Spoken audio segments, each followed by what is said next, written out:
marfamni keessa jirtu akka waaqayyo si wajjin hin jirre sitti himaa yoo jiraate namoonni sitti himaa yoo jiraatan ceephoo baay'een wanti itti namoonni ittiin si ceephan baay'ee yoo ta'e rakkinni baay'ee yoo ta'e dhaba keessa yoo jiraatte sitti cufamee balballi siif hin banamne yoo ta'e dhukkubni adda addaa naannoo kee qaama kee irra yoo jiraate waaqayyo ani si wajjin hin jira maal gochuudhaaf dukkana kee ibsuudhaaf dhukkuba sirra jiru isatti si fayyisuudhaaf jireenya kee nagaa gochuudhaaf kana hundumaa irratti gooftaan si wajjin hin jira si faanaan jira si gargaaruudhaaf akka ati guddattu akka ati gargaaramtu si gochuuf si faanaan jira si wajjin hin jira yaaddoo kee ba'aa sirra jiru hundumaa sirraa salphisuuf sirraa kaasuuf maal si wajjin hin jira haleluuyaa gooftaan isa kana yeroo nutti dubbatu seexanni immoo maal nutti mare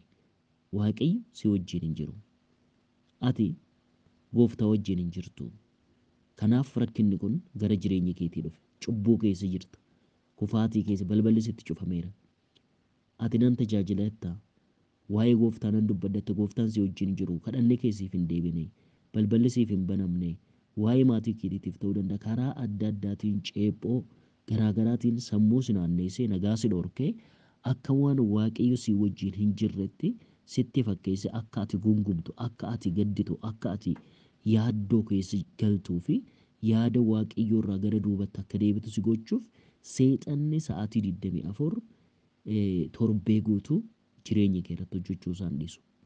Waaqayyo si wajjin hin jira siin jedha seexanni immoo gooftaan si wajjin hin jiru. Osoo gooftaan si wajjin jiraate kun maaliif ta'e kun maaliif ta'a wantoota adda addaa sababoota adda addaa guurratee akka ati yaaddoo jala galtuu fi yaada waaqayyootiin akka ati hin ijaaramne si gochuudhaaf keessi kee akka cabu hamilee akka dhabduu fi abdii akka kutattu yeroo hundumaa kanaaf tajaajiltoonni gaggeessitoonni waldaa miseensoonni lolaa fi qormaata adda addaa keessa darban irraa ka'uudhaan abdii kutatu. Abdii kutatu seexanni waan isaan ittiin dogongoran amala namoota irratti arganiin dogongora tokko tokkoon seexanni osoo gooftaan isaanii wajjin jiraate wantoota akkanaa maaliif godhan rakkina akkanaa cubbuu kanan argitu qulqulloonni tajaajiltoonni amala akkanaatiin deddeebi'aa jiranii kanaafuu akka isin sagalee waaqayyootti hin qabamne akka isin kuftan gooftaan kan kabajnee fi yaada waaqayyootiin akka hin guutamne seexanni karaa adda addaatiin jireenya kiristaanummaa keessatti gara duubatti akka deebitan isin gochuudhaaf fala adda addaa uuma yookaan immoo sababa adda addaa fudhatee gara jireenya keessanii dhufa. Kanaafuu gooftaan si wajjin hin jira yommuu siin jedhu waan seexanni sirratti hojjechaa jiru jalloonni sirratti hojjechaa jiran rakkina amma si marsee jiru haala ati amma keessa jirtu dhukkuba sirra jiru rakkina karaa maatii keetii dhaga'aa jirtu hammina biyya lafaa irratti argaa jirtu namoonni ati gaarummaa fi jaalala amanamummaa isaanirraa eegaa jirtu karaa hamminaatiin karaa jallinaatiin karaan taane irra deddeebi'anii akka namoota waaqayyootti osoo hin ta'in hammina adda addaatiin yeroo deddeebiin isaan ilaalte yaada waaqayyoo irratti abdii akka kutattu gochuuf seexanni kallattii hundumaan sirratti hojjechuudhaaf mi'a lolaa isaa hundumaa guurratee gara jireenya keetii dhufa. Kanaaf waaqayyo an si wajjin hin jira yommuu siin jedhu isa kana hundumaa beeka si arga si ilaala rakkina keessa jirtu hin ilaala haala ati keessa jirtu sin argaa isa sitti cufamee sin hin argaa isa siif banamee sin argaa waaqayyo si gargaaruudhaaf galma siif kaa'ee fi karaa irra deemtu hundumaatti si gargaaruuf waaqayyo si wajjin kan ta'u gooftaan nu wajjin akka ta'u dhimmi nuti irratti barbaannu yeroo tokko tokko dhimma dogongoraa ta'a kadhannaan keenya dogongora ta'a kana jechuun fedha waaqayyootii fi waan uumamneef waan gooftaan nu barbaadeef guutuudhaaf osoo hin ta'in yaada foonii yaada miira keenya akka ofii barbaannetti karaa ofii barbaannee irra deemuu waan barbaannuuf wantoota nu balleessan kadhanna yeroo tokko tokko waan kadhannuus hin beeknu waan gochaa jirrus hin hubannu kanaaf badiisa irratti gooftaa waammanna akka gooftaan nu gargaaru karaa badiisaa irra dhaabbannee gooftaan akka nu gargaaru barbaanna kanaafuu waaqayyo immoo nu deebisuu barbaada nu deebisuu karam gara sagalee isaatti gara ofii isaatti gara iddoo kadhannaatti gara waaqeffannaatti gara qulqullummaatti, gara qajeelummaatti, gara jaalalaatti, gara qalbii jijjiirrachuutti, gara of ilaaluutti. Akkaataa sagalee waaqayyootiin hin deddeebi'aa jiramu. Maal gochaan jira? Akka kiristaana tokkotti deddeebi'aan jiramu. Hariiroon namoota wajjin qabu, waaqayyo wajjin qabu, maatii wajjin qabu, yaadni waa'ee namaatiif yaadu maal fakkaata? Dhuguma akka nama waaqayyootti hin deddeebi'aa jiramu. Of ilaalaa jirra. Barumsaan kaleessa yookiin immoo har'a ganama gadhiise keessatti dhugicha hubachuu kan jedhu keessatti yaada tokko tokko argachuu dandeessu. Kanaafuu of ilaaluu baay'ee barbaachisaadha. Waaqayyo nu wajjin jira. Of ilaalla. Rakkinni maaliyyuu ta'e dukkanni maaliyyuu yoo cime waaqayyo amanamummaan isaan jijjiiramu, gaarummaan isaan jijjiiramu. Gooftaan si gargaaruudhaaf amanamaadha. Si ceesisuudhaaf amanamaadha. Galma tokko siif qaba waaqayyo. Si wajjin hin jiranni sin jedhu galma tokko siif qaba. Waan itti si waame qaba. Sin dhiisu waaqayyo. Waaqayyo na dhiiseera hin jedhe na dhiiseera. Jireenyi koo duwwaadha, harki koo duwwaadha, namni nan jaalatu, balballi natti cufameera, kophaa kootiin jira, firan qabu, lafa onaarraan jira. Karaa adda addaa seexanni immoo isa kana irra deebi'ee sitti hima. Irriba keessa, abjuu keessa, karaa namaa kallattii garaagaraatiin bilbilaan, riikardiidhaan kallattii hundumaanuu wanti si cabsuu danda'u fi abdii si kutachiisu yoo jiraate mi'a isaa hundumaa sirratti fayyadamuu hin dhiisu. Akkaatii duutu akka ati hin jiraanne waan barbaaduuf. Kanaafuu akka nuti duunu, akka nuti bannu, akka nuti hin tajaajille, akka nuti hin dhaabbanne karaa isaaf danda'ame hundumaa nu irratti waan hojjetuuf waan tokko hubachuun baay'ee nu barbaachisa. Eeyyeen murtoo tokko godhachuu qabna. Waaqayyo nu wajjin jira isa jedhu. Gooftaan nu wajjin jira. Osoo gooftaan wajjin jiraachuu baate Yoosef akkamitti karaa san hundumaa darbee iddoo aangoo san ga'uun isaaf hin ta'u. Ijoollummaa isaarraa kaasee obboloonni isaa baay'ee lakkoofsaan baay'ee ta'an isa marsanii isa balleessuu barbaadan. Maaliif? Gooftaan isa waan jaalateef, waaqayyo isa wajjin waan tureef, isa wajjin waan jiruuf, abjuu garaagaraa, mul'ata garaagaraa waan qabuuf. Mul'ata yoo qabaattan, hojii waaqayyo hojjechuudhaaf yoo dhaabbattan, gooftaa wajjin dhaabbattanii tumsitanii yoo jiraattan, seexanni isin balleessuudhaaf isin irratti ka'uun dhiisu. Maaliif? Hojii waaqayyo hojjechuuf waan dhaabbattaniif. Yoosef kaka'umsa inni qabu san hundumaa karatti hambisuudhaaf, karoora kan hundumaa harkatti balleessuudhaaf, hariiroonni abbaa isaatii fi waaqayyo wajjin qabu hundumaatti gargar isa baasuudhaaf karaa hundumaan karaa cubbuutiin kufaatii adda addaa keessa galee abdii akka kutatu boollatti si darbuudhaan isa gurguruudhaan dhaabbannee yoo ilaallu obboloonni keessa walii galanii boollatti yoo isin darban isin maaltu isinitti dhaga'ama? Mana namaatti akka nama hojjetaa tokkotti deemtanii achitti immoo wantoonni adda addaa akka isin waaqayyo wajjin hin jiraanne gara jireenya keessanii akka isin cubbuu hojjettan seexanni yoo haala isiniif mijeesse akkamitti kana keessa darbitu? Akkamitti kana keessa darbitu?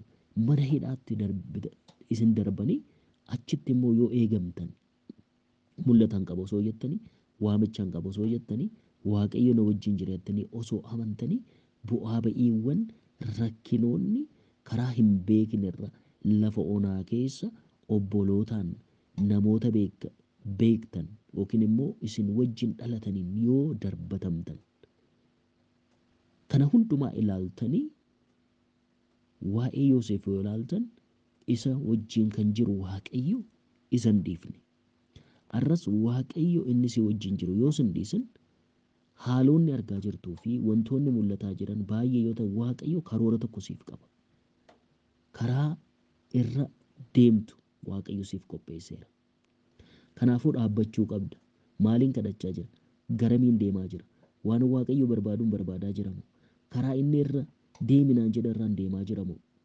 Yookiin immoo yaada seexanaatiin cubbuudhaan bu'aa bayiidhaan lafa onaa amma keessa jiru balbala natti cufame duwwaa koo wantoota na marsan ilaaleen abdii kutachaa jiramu waaqayyo amanaa jira. Isa na wajjin jiru gooftaan amanaa jiramu rakkina natti himamaa jiru qilleensa qilleensaa jiruun amanaa jiramu sodaadhaan guutamaa jiramu amantiin guutamaa jira. Hafuura waaqayyootiin guutamee kadhachaa jiramu sodaadhaan guutamee jira. Isa kana of ilaaluu qabna. Yoo of ilaalle abdii kutannaa keessaa baana akka kiristaana tokkotti nama ilaallee deddeebi'aa jirramu sagalee waaqayyootiin gaggeeffamaa jirra. Sooshaal miidiyaadhaan gaggeeffamaa jirramu. Soba garaagaraatiin gaggeeffamaa jirramu dhuguma waaqayyoon nu gaggeessaa jira kan jedhu of ilaaluu qabna. Yoo of ilaalle waaqayyo kan nutti dubbatu Waaqayyo si faanaan jira jedheetiin nutti dubbata. Si faanaan jira. Waaqayyo ani si faanaan jira. Si wajjiniin jira. Maal gochuuf si gargaaruuf si wajjiniin jira.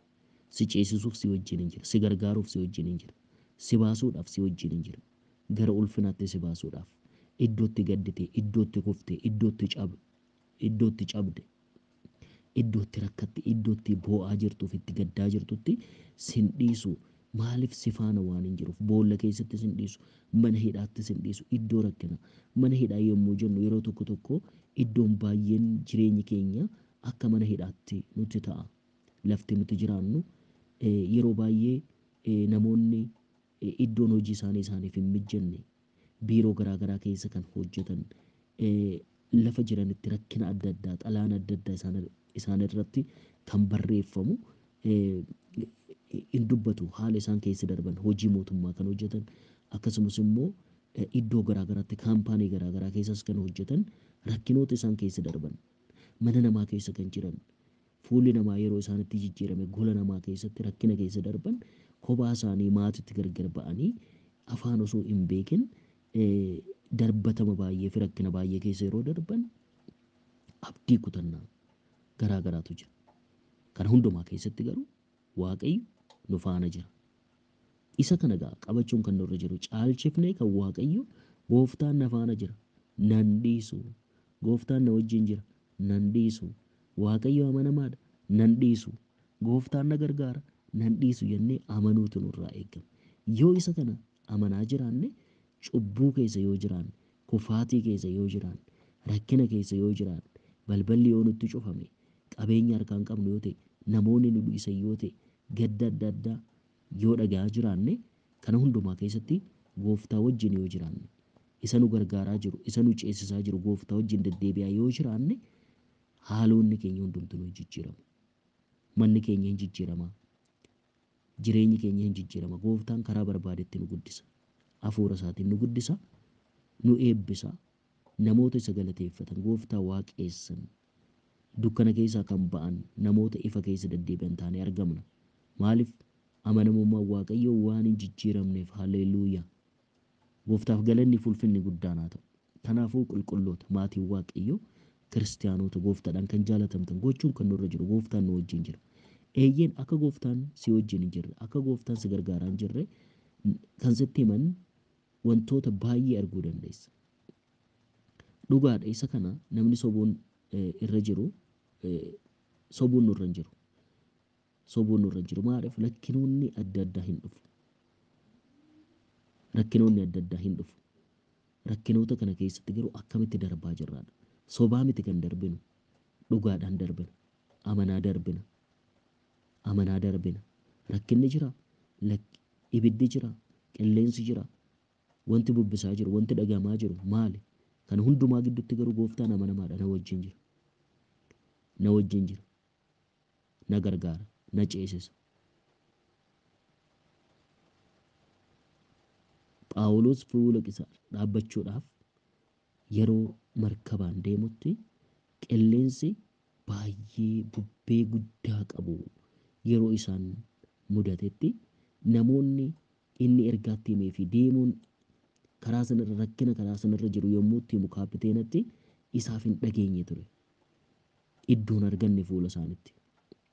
Garuu rakkinichi san hin dhufe. Waaqayyo waan tokkotti himeera. Hin baddu. Hin duutu. Namoonni si wajjin jiranis hin badan jedhee gooftaan itti dubbateera. Nan amana kan koo kan ta'u anis kan isaa natti dubbateera. Namoonni si wajjin jiranis hin badan jedhee natti dubbateera. Caccabaa markabaatiin kufaatii baay'ee keessa darbanii akka isaan ce'an macaafni qulqulluun nutti hima. Kana jechuun gooftaan waan isatti dubbateef karaa kana hundumaa darbuun isaaf ta'e. Gooftaan waan isinitti dubbate hin jijjiiru. Sagalee isaatiin isinitti dubbate isin barsiisee gooftaan gara ofii isaatti erga isin waame waan isinitti dubbate sanarratti gooftaan isin hin dhiisu. Siin gargaara jedhee gooftaan sin dhiisu. Si faanaan jira jedhee gooftaan diinaaf sin dhiisu. Garuu yeroo baay'ee nutu gooftaa dhiisa. Gooftaa dhiifnee cubbuu hojjennee dhiifnee deemna. Ati cubbuu hojjettee gooftaan si dhiisee si biraa deeme sin barbaadu siin hin jenne. Seexanni abdii si kutachiisuudhaaf gooftaan si dhiiseera. Kana booddee mana isaa keessa maal goota? Sirba kee dhaggeeffadhu, gara biyya lafaatti deebi'i, akka barbaaddetti jiraadhu siin jedhee si sossobuu danda'a. Garuu kana hundumaan qabamuun sirra hin jiru. Gooftaan gooftaa araaraati. Hundumti keenya guyyaa guyyaadhaan Waaqayyo araara isaatiin gargaarsa isaatiin waan nu qabeef fuula isaa deddeebinee isa tajaajilla. Guyyaa guyyaadhaan gooftaan si gargaaruudhaaf hafuura isaatiin si gaggeessuuf gooftaan amanamaa waan ta'eef Waaqayyoof galanni fi ulfinni guddaan haa ta'u. Haleluuyaa. Waan nu gargaarteef nutti dubbachaas waan jirtuuf nu gorsaa waan jirtuuf hafuura qulqulluu galanni fi ulfinni guddaan siif haa ta'u. Fuula keetti walitti qabamnee jirra. Maaddii keerraa soorachuudhaaf karaati barbaadde irra deemuun akka nuuf ta'u ayyaana keetiin nu gaggeessi. Gooftaa nu gorsi, nu deebisi, cubbuu keessaa nu deebisi, kufaatii keessaa nu deebisi. Yaada mataa keenyaa, yaada namootaatiin, yaada biyya lafaatiin, yaada seexanaatiin gooftaa haala ilaallee, qilleensa ilaallee, rakkina ilaallee, bahaa ilaallee akka hin kufne, akka hin cabne nu qabi. Harka keenya qabi, harka keenya qabi, dhaloota kana qabi, karaa irra deemanitti argisiisi, balbala isaaniif bani. Karaa hundumaan gooftaa yoo ati nu gargaarte malee, yoo ati nu wajjin taate malee, yoo ati nu ceesifte malee ofii keenyaaf cehuu hin dandeenyu. Gooftaa nu gargaari. Wallaalummaa keenya keessaa, ogummaa dhabuu keenya keessaa Waaqayyoo nu baasi. Ati nu eebbisi, karaa nutti argisiisi, namoota nuuf kenni, ergamoota keetiin karaa nutti argisiisi, hafuura keetiin nu guuti. Waaqayyo ba'aa dhaloota kanarra jiru karaatti deeman hundumaatti balbala isaanitti cufee rakkina keessa isaan galchee kan jiru hafuurri seexanaa bara isaan irratti abdii kutachiisuuf ba'ee kan jiru.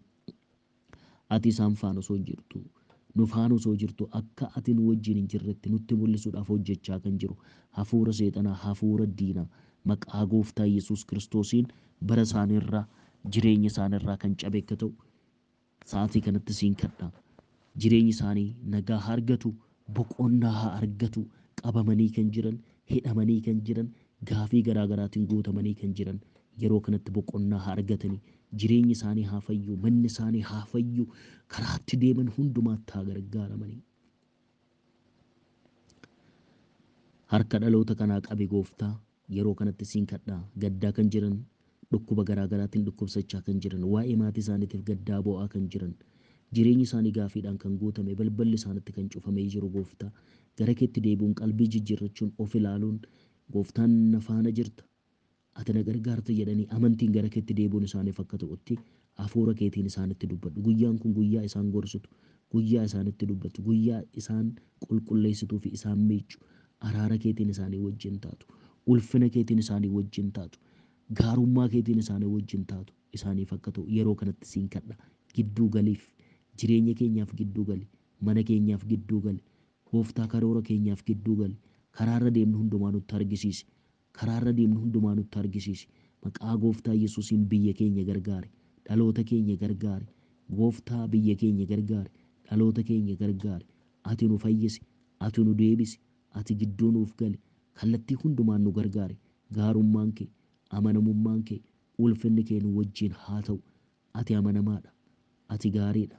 Gooftaa haalaan hin jijjiiramtu, haalaas hin jijjiirta. Haala jijjiirtee yaada seexanaa hundumaa nurraa cabsitee karaa hundumaan nu wajjin taate si waaqessaa, si tajaajilaa jiraachuun akka nuuf ta'utti nu gargaari. Kana hundumaa waan gootee nu wajjin waan taateef galanni fi ulfinni guddaan siif haa ta'u. Maqaa gooftaa keenya Yesuus Kiristoosiin ameen. Haleluuyaa. Gooftaaf galanni fi ulfinni guddaan haa ta'u.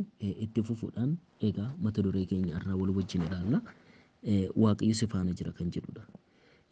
Uumama boqonnaa 19 lakkoofsa 19 dhiifama 21:19 irra kan jiru nan dubbisa. Akkasidha. Yommus Waaqayyo ija ishee hin baneef, isheenis boolla bishaanii tokko hin argite. Dhaqxees bishaan qalqallichatti guuttee mucichaas hin obaafte. Waa'ee Aggaar iddoo kanatti dubbata.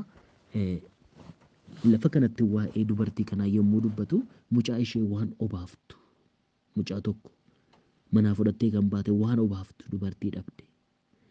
Dhala ishee darbitee fuula Gooftatti gaddaa kan jirtuu fi boo'aa kan jirtu, lafa onaa keessa kan jirtu, fira kan hin qabne, nama kan hin qabne, mana namaa kan turte, mana namaatii kan baate, kan ari'an gadda keessa kan jirtu.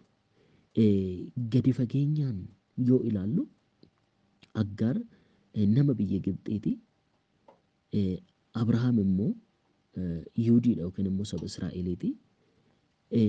Haala kana keessa turte. Haala keessa turte kana yommuu gadi fageenyaan ilaaltan gaddi ishee maal ta'uu danda'a?